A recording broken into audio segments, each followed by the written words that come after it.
Welcome everyone.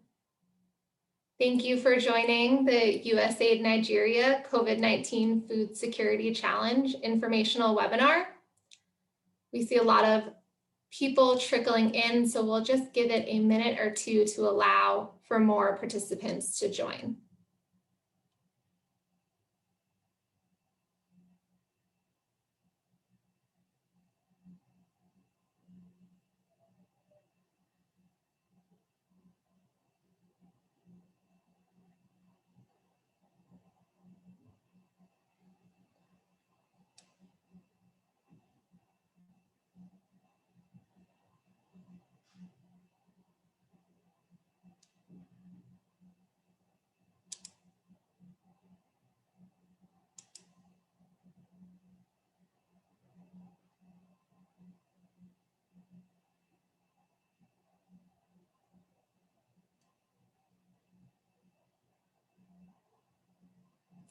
Okay, so we'll go ahead and get started.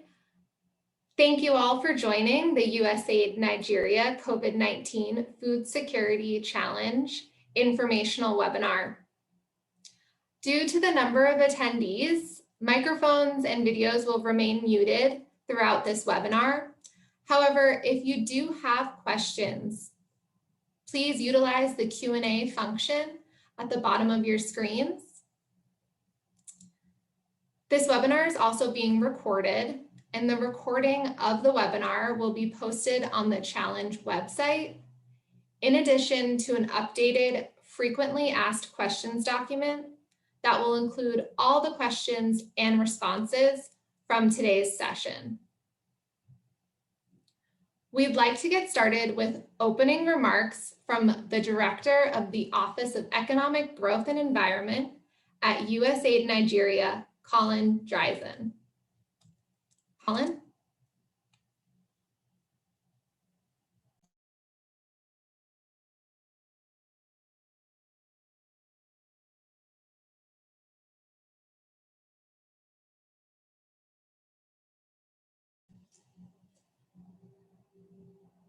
Colin, please go ahead and go off mute.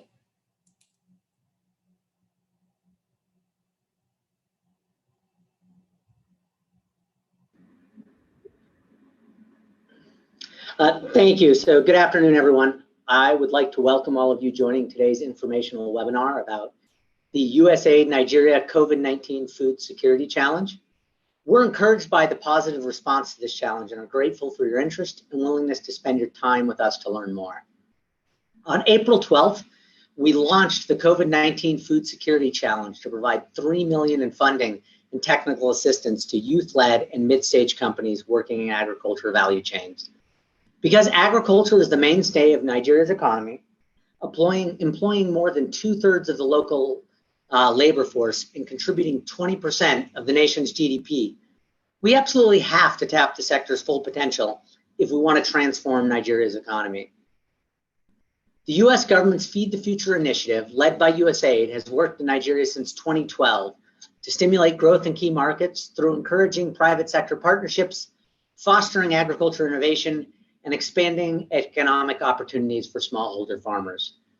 The USAID Nigeria COVID-19 Food Security Challenge is an extension of those efforts that also aims to help mitigate the effects of the COVID-19 pandemic on Nigeria's food security and the businesses working in the food system. We are excited to launch this challenge to provide an opportunity for mid-sized and youth-led businesses in Nigeria to address this very urgent crisis.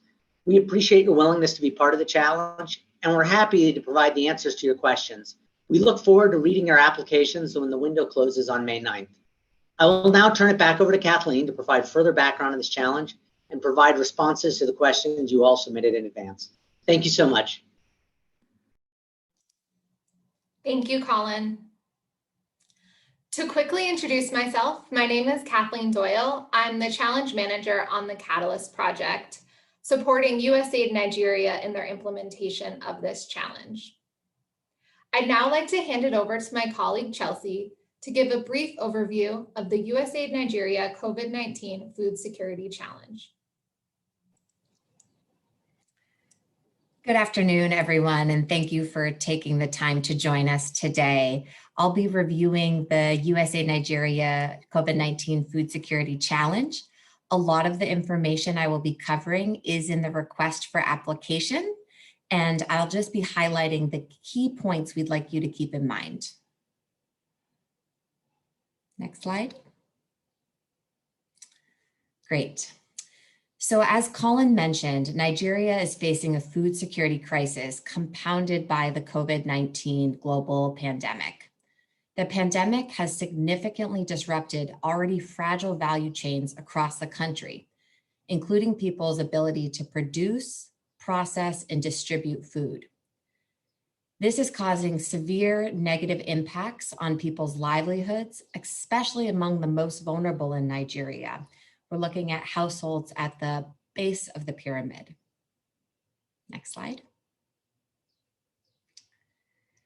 So as part of USAID Nigeria's Feed the Future initiative, this challenge is seeking to partner with youth-led companies and mid-stage companies who work in food production, food processing, and food distribution. We're looking to support companies who are working with farmers in the food value chain and helping them increase agricultural productivity and food security. Through this, we're also hoping to mitigate the effect of COVID-19 on Nigeria's food value chains. And we're working across many food value chains. Next slide. So the challenge has 6 main aims, and we're looking for applications that speak to or address these aims. The first is to increase food agricultural system productivity, increase the overall productivity of the food being generated in Nigeria. Second, we're looking to increase the income at the base of the pyramid, a direct impact to the farmers that are producing the food, their livelihoods. We're also looking to provide technical assistance and funds to companies to sustainably scale your solution. We know that there's a lot of great work happening in the agribusiness sector in Nigeria, and we want to provide catalytic funds to help you scale. Fourth, we're looking to develop and promote innovative and local food-based models. We're looking for innovation that really will be catalytic in change, and that is for solutions that are locally driven and responsive to problems on the ground. We're looking to promote climate and environmental resilience and biodiversity. So we're looking for holistic approaches that not only increase food productivity, but also are sustainably done. And lastly, we're looking to increase the demand for safe, nutritious foods, commodities, and services. So when you're framing your application, please keep these challenge aims in mind. Next slide. So the request for applications for the challenge details all of the eligibility requirements that applicants must follow in order to be eligible to receive funds. So I really invite you to review the request for application in detail. Also, my colleague Kathleen will be reviewing this in the question and answers. But overall, there's 2 categories for applications. Youth-led companies, these are companies with a founder who is age 29 at the time of application and who have a commercially viable solution. The second category that you can apply for is a mid-stage company. And this means you have an existing customer base of more than 1,000 people, and that you're able to show leveraged funds, funds that from other donors or other companies that you can contribute to the solution. We received a lot of questions about the definition around age and how we're going to be verifying the required 1,000 customer base for mid-stage companies. And we'll be reviewing these questions and answers in detail later on in the webinar. Again, these are just the overall eligibility requirements. Please do review the RFA for additional requirements. So what are the incentives? Why should you apply to the challenge? How can this help your organization, your company? So first, we're providing funding under the youth track. We're estimating to award 15 to 25 organizations anywhere between $25,000 and $75,000 US dollars. In addition to the funding, we will be providing technical assistance to each organization, most likely through a workshop, to support you in scaling and sustaining the solution that you submitted to the challenge. And we're really excited about the technical assistance that we'll be able to provide you and the learning that you'll be able to share amongst one another. Similarly, in the mid-stage track, we aim to make 10 to 15 awards. And these award amounts are a little bit larger. They'll be $75,000 to $150,000. And again, for the mid-stage, we will also be providing tailored technical assistance and opportunities for sharing and cross-learning among the cohort of awardees. In total, the USAID Nigeria COVID-19 Food Security Challenge will be awarding approximately $3 million through funding and technical assistance. So these incentives, the funding and support, are again intended to help your company address the food security challenges that are currently unfolding in Nigeria. Great. And we also received a lot of questions about the application. So when you go log into the application portal, which is called SM Apply, you will fill out your basic company information. And then you will need to decide if you're going for the youth-led track, which is having a co-founder under the age of 29 at the time of application, or the mid-stage track, which means you have a minimum customer base of 1,000 and you can provide 50% leverage funds. Depending which track you choose, it will open up an application. Now, the application for youth and mid-stage are slightly different. Each application is organized by 3 main criteria: innovation viability and potential to scale, commercial or financial viability, and sustainability. So these are the areas in which you'll be answering questions. However, under the youth-led application, there are 10 questions. The application is a little bit shorter. It's 6 to 7 pages. In the mid-stage, there's about 15 questions, and the application is 10 to 11 pages, depending on the length of your responses. And we're asking for a little bit more detail on mid-stage around who your customers are and your scaling, your goals for scaling and your plans in place for that expansion and growth.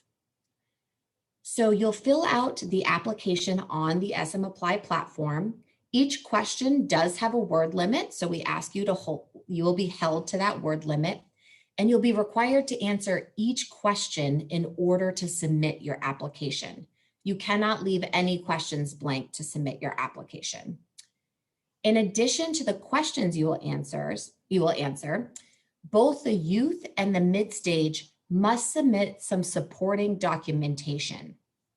On the SM Apply application platform, we have provided you a template to fill out the budget and activity plan. So you'll need to download that template, complete it according to the guidelines, and then upload the completed template into the application portal.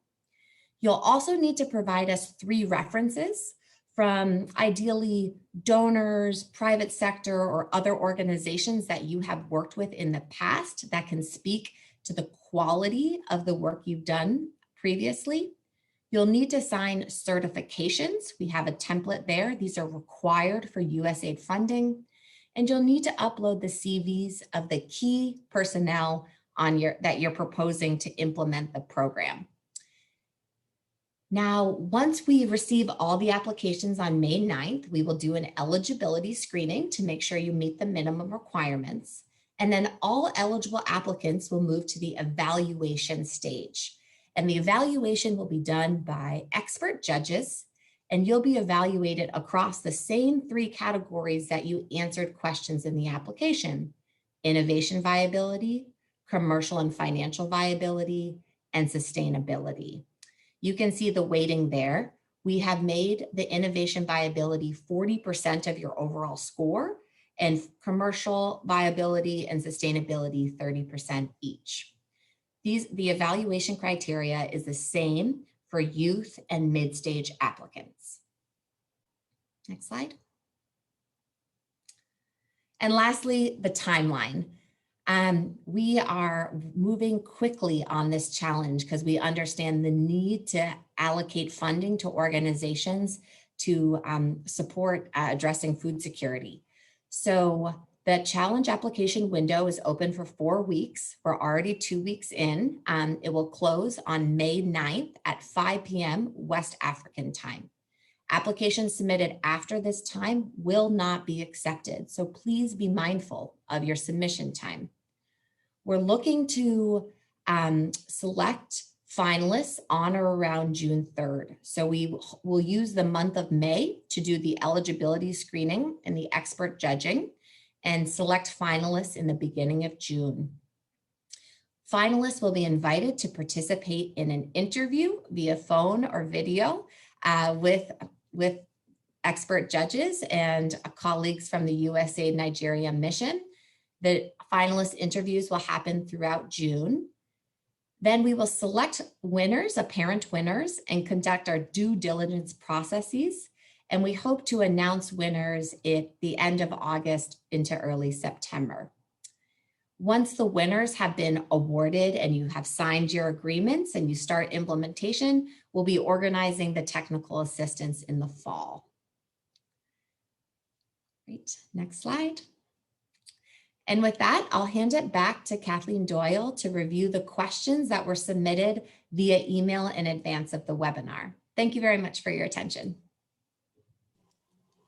Thank you, Chelsea. So as Chelsea noted, for the remainder of the webinar, I will read through the questions received via email and their answers. As a reminder, if you joined late, this webinar is being recorded, and the recording will be posted online on the challenge website, along with an updated frequently asked questions document that will include all the questions and answers we cover in today's webinar. Please note that some of the emailed questions have been rephrased to cover broader themes and have been divided into categories, which we will run through accordingly. So to start off, the first category is general questions about the USAID Nigeria COVID-19 Food Security Challenge. How can we tackle food scarcity, insecurity of farmers, and poverty, which are currently issues facing farmers throughout Nigeria? Consider applying for the USAID Nigeria COVID-19 Food Security Challenge to mitigate the pandemic's effects and improve Nigerian food security. Winners will receive funding and technical assistance to help scale their business and impact smallholder farmers in Nigeria. Is there a preference for any category of the value chain? No. The USAID Nigeria COVID-19 Food Security Challenge will not give any preference to any category in the food value chain. The challenge defines the food value chain as the full range of participants and activities that move agricultural goods from a farmer's field to the end consumer. Activities within the food value chain include input production or supply, irrigation, production, storage, transport, processing, wholesaling, marketing, retailing, and waste management. What actions have occurred to spread the word about this challenge, especially for youth-led companies in rural areas of Nigeria, to make them more aware of this opportunity and potential support to maximize their ideas?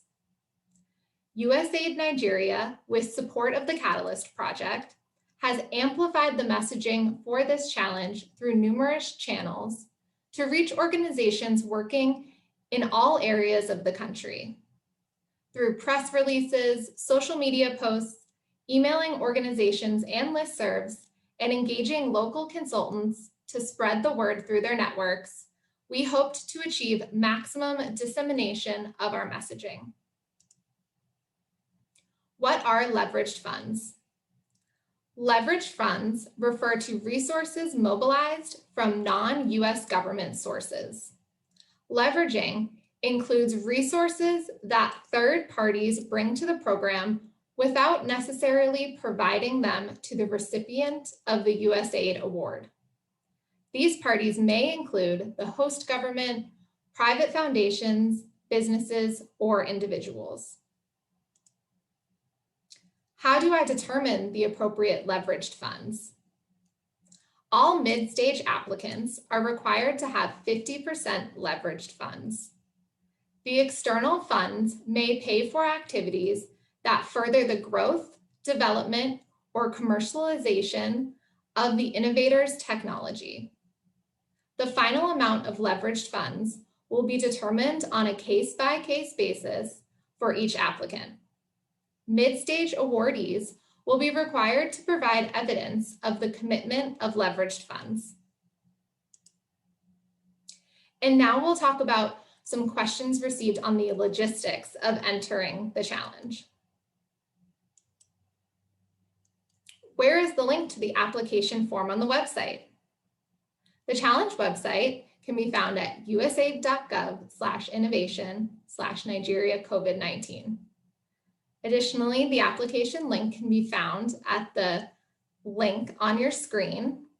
And we've provided 2 screenshots of the challenge website here with the yellow highlighted boxes that note the areas where the online application portal is linked. When is the application due?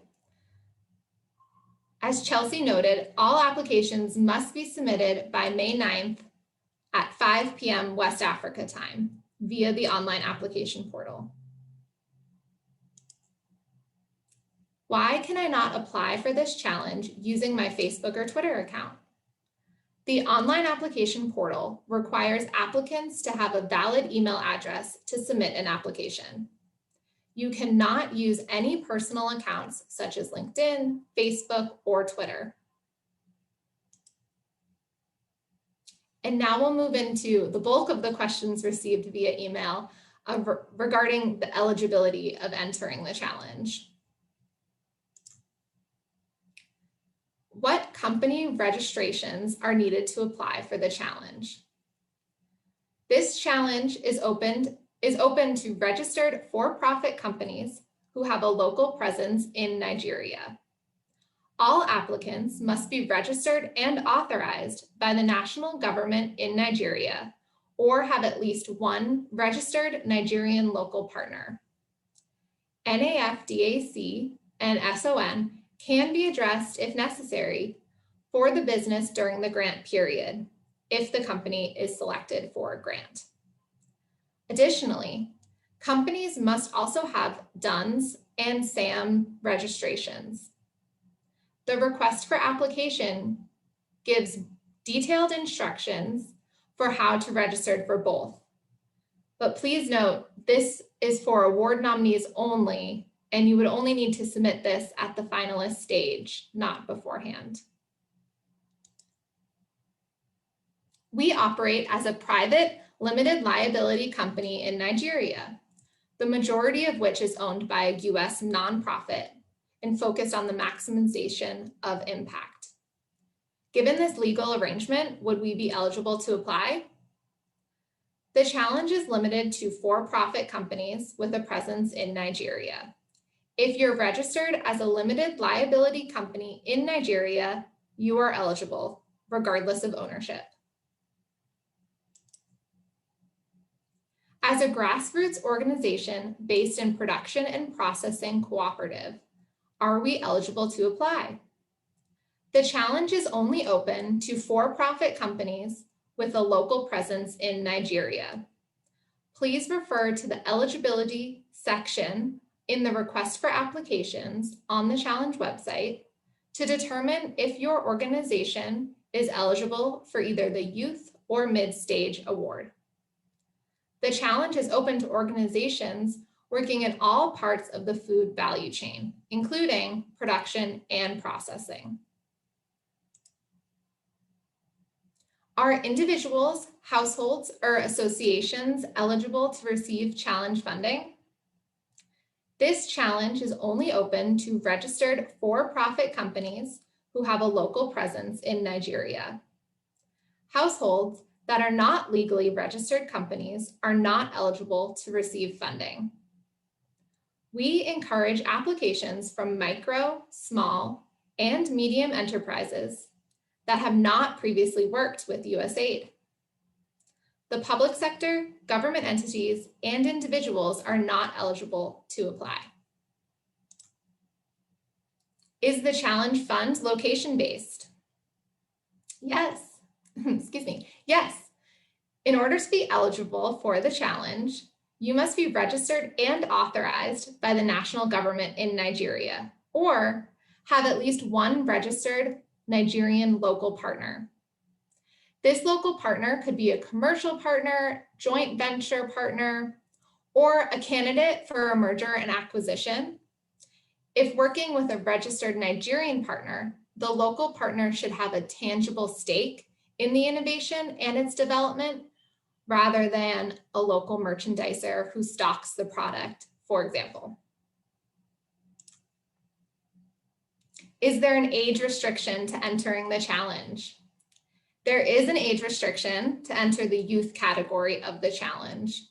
The companies entering the youth category must be led by someone aged 29 or younger at the time of submission, so May 9th, 2021. But there is no age restriction for applying to the mid-stage category. If our team leader turned 29 years old in January 2021, are we still eligible to apply to the youth-led program? Yes. To be eligible for the Youth Award, you have to be 29 years of age or younger at the time of application submission. Do mid-stage companies have to be led by youth of up to 29 years old? No. There are two entry categories, and there is only an age restriction for the applicants applying to the youth category. Mid-stage companies can be led by someone of any age. My company started out 5 months ago with a customer base of about 100 consumers. Am I eligible to apply for this challenge? If you are applying for the Youth Award and are under the age of 29, then yes, you would be eligible. If you do not meet this age requirement, you would not be eligible for the mid-stage award, as the minimum number of existing customers is 1,000. What documentation is sufficient to verify that mid-stage companies have 1,000 customers? An illustrative list of documentation to verify that your company has a minimum of 1,000 customers includes, but is certainly not limited to, financial documents, purchase order summaries, customer manifests, and so on. For companies that deal directly with retail outlets, supermarkets, and/or wholesale distributors that in turn sell to over 1,000 final consumers across the country, what sort of documentation is required to prove the end users of the products meet the minimum number of customers required? You must submit documentation that confirms that the retail stores, distributors, and online stores customers claimed, when combined, would be more than 1,000 customers. This will be validated during the interview process with finalists. If USAID cannot validate during the interview stage that the combination of customers claimed could be reasonably attributed to your company, then USAID will deem the application ineligible at that stage. If I have over 1,000 customers in my pipeline via WhatsApp or Facebook, but have only serviced a few of these customers with paid products directly, and the rest with free extension services? Am I eligible to apply as a mid-stage applicant? No. To be eligible for the mid-stage category, you must provide proof of over 1,000 existing customers that have paid for your services. Many producers work with wholesalers and distributors through which they reach 1,000 or more customers. Are we eligible if we provide evidence that we reach more than 1,000 customers through our wholesalers or distributors? You are eligible to apply if you can provide evidence that you reach more than 1,000 end customers or users through the wholesalers, suppliers, or other intermediaries you work with. My company's activities have been affected by the COVID-19 pandemic. Do I still have a chance of winning the challenge? Yes, provided you still meet the eligibility requirements. Eligible companies will be judged based off the evaluation criteria outlined at the beginning of this webinar and found in the request for applications on the challenge website. The challenge was designed to target Nigerian women and men, smallholder farmers, and others working in all parts of the agricultural value chain that have been negatively affected by COVID-19. Can an entrepreneur who is raising chickens, processing, or baking apply for the challenge? Yes, provided your solution addresses food security and impacts caused by COVID-19 in Nigeria, and you meet all the other eligibility requirements. Eligible companies will be judged based off the evaluation criteria found on the request for applications on the challenge website.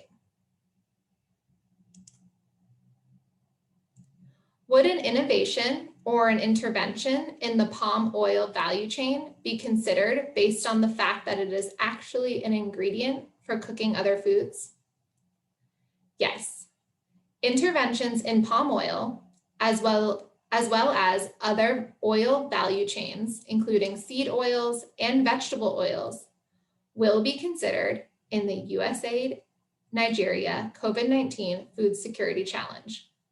However, please keep in mind that the challenge aims to promote climate and environment resilience and biodiversity through the sustainable, holistic management of natural resources and the ecosystem.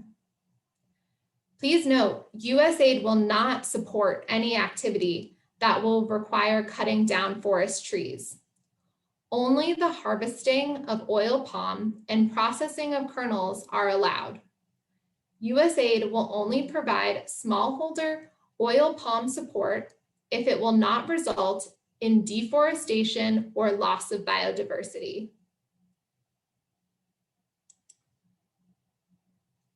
Does the challenge support the production of grains and cereals on a seasonal basis and rice farming activities so that they can expand to serve larger populations? Yes. Provided your solution addresses food security and impacts caused by COVID-19 in Nigeria, and you meet the other eligibility requirements. Please keep in mind that the challenge funding cannot be used to purchase agricultural commodities. Can crop producers or poultry producers apply for this challenge? Yes. Provided your solution addresses food security and impacts caused by COVID-19 in Nigeria, and you meet the other eligibility requirements. Eligible companies will be judged based on the evaluation criteria found on the request for applications on the challenge website. How can organizations working in the production of grains and cereals on a seasonal basis or rice farming access support from the challenge? You can visit the challenge website at the link on your screen, usaid.gov/innovation/Nigeria COVID-19, and read the USAID Nigeria COVID-19 Food Security Challenge request for applications. If your organization is eligible, apply through the online application portal by May 9th, 2021 at 5 p.m. West Africa time.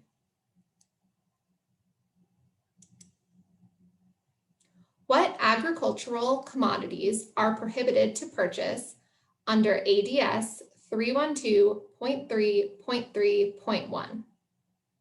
Can an applicant purchase dried split ginger to drive increased production and improve their earnings and livelihood?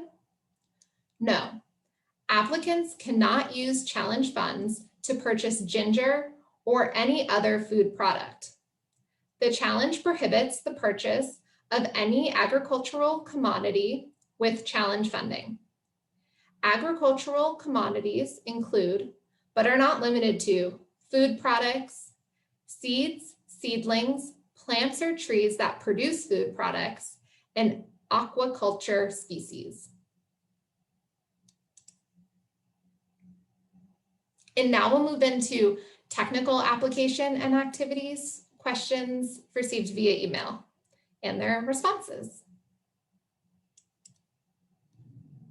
Can the award funding go towards existing issues affecting the current farming season? Yes, the award funding can be used to address existing issues affecting the current farming season, provided they are worsened or exacerbated by the COVID-19 pandemic. Can the award funding go towards existing, Can I include plans for expanding my food production in the application, or can I only list activities I'm already undertaking? You are welcome to include both activities you are currently undertaking and plans for expansion in your application. Please be distinct about each in the required detailed budget and activity plan. Both the mid-stage and youth applications form ask applicants to describe their company's expansion and growth strategy for their innovation in Nigeria. Can an applicant use USAID challenge funding to finance activities that strengthen its downstream cooperative farmers' societies? Applicants may use challenge funding to strengthen downstream farmer cooperatives through training and capacity building activities. However, funding may not be used to purchase restricted commodities such as fertilizers, agrochemicals, and agricultural commodities. Is the potential beneficiary of the USAID Challenge Fund allowed to use the proceeds of the fund to finance A, transport equipment or logistics, and B, environmental and handling equipment and storage? Yes, challenge funding can be used to facilitate transportation, logistics, and the purchase of equipment and storage items, provided these are necessary to address food security and the impacts caused by COVID-19. Please note, challenge funding cannot be used to support any construction or rehabilitation activities. And now we'll move into questions regarding the finalists and winners stage of the challenge. What can my organization gain from this challenge? The challenge will provide approximately $3 million in funding and technical assistance to youth-led and mid-stage companies to sustainably scale solutions that increase food and agricultural system productivity. Will the challenge provide technical assistance, such as trainings or support to develop business plans to nascent youth-led companies with proven ideas and innovations? Yes, The challenge will offer technical assistance and business support through a multi-day workshop for all awardees. The challenge will engage awardees in a design process to determine the most important needs to include in this workshop. Some of those activities might include business models, networking opportunities, partnership facilitation, preparing for investment, mentorship opportunities, overcoming scaling challenges, and focusing on women as customers. Will the challenge funding come from USAID to the companies directly, or will it go through the government? The winning organizations will receive USAID funding via an award made by the Catalyst Project. When will the funds be dispersed? The challenge plans to announce winners in September 2021. The payment terms for each awardee will be negotiated on a case-by-case basis at the time of the award. The challenge anticipates dispersing funds after the achievement and approval of milestone deliverables. The challenge will make every attempt to distribute funding to awardees as quickly as possible in compliance with the award agreement. So now we've gotten to the end of all of the emailed questions we've received. Thank you all for joining this challenge webinar. As a reminder, this webinar was recorded and will be posted on the challenge website, along with an updated FAQs document that it will include all of the questions and their responses we just went through today. Additionally, any questions that were submitted during this webinar via the Q&A function will also be reviewed and added to the frequently asked questions document on the challenge website. As a reminder, the website information can be found on the screen at usaid.gov/innovation/Nigeria COVID-19. If you have any additional questions, you can send them to the email Nigeria COVID-19 challenge @resonanceglobal.com, also on the screen. I'd like to thank Chelsea and Colin for taking the time today to join me on this webinar, and for all of the attendees for your interest in the USAID Nigeria COVID-19 Food Security Challenge. Please remember to submit your applications for the challenge by 5 p.m. West Africa time on May 9th, 2021. Thank you again for joining, and good luck.